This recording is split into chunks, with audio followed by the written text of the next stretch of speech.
accès directement à une librairie de données sur lequel on peut récupérer, donc que ce soit en temps réel ou en batch, les jeux de données qui ont été définis et qui permettent comme ça de regarder directement, grâce d'ailleurs à l'interface d'Open Data Soft, les time series ou les alarmes ou les données de contextualisation d'une application qui permet donc de récupérer soit de la donnée en direct, soit de la donnée qui a été transformée par la Data Factory et qui permet d'avoir des données actionable dans l'application sur laquelle on veut exploiter ces données-là.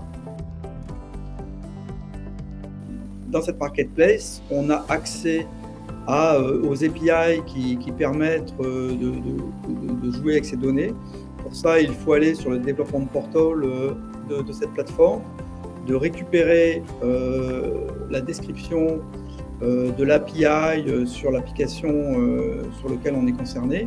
Donc, par exemple ici, l'application Facility Expert, sur lequel toute la documentation de cet accès aux données a été intégrée dans cette plateforme, est accessible. On peut récupérer cette information-là directement, cette documentation-là directement sur la plateforme. C'est décrit de façon très simple. Ou pour un développeur qui a l'habitude, utiliser le format JSON ou XAML pour récupérer le swagger de cette description d'accès aux données, comme toute API est décrite. Donc tout ça est intégré dans Exchange et on peut donc souscrire à cette API pour récupérer donc ces jeux de données. Ces API-là peuvent être en souscription gratuite ou payante en fonction de la façon dont on veut valoriser l'accès à cette donnée-là. Ça peut même être fourni par des partenaires externes ou par Schneider.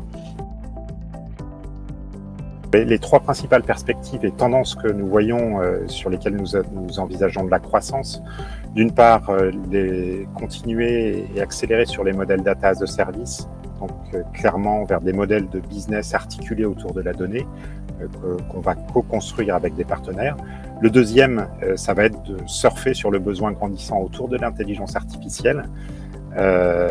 Et enfin, le troisième axe, plutôt d'accompagner la mutation des bâtiments vers le développement durable et l'efficacité énergétique et tirer profit des données pour rendre les bâtiments de plus en plus efficaces.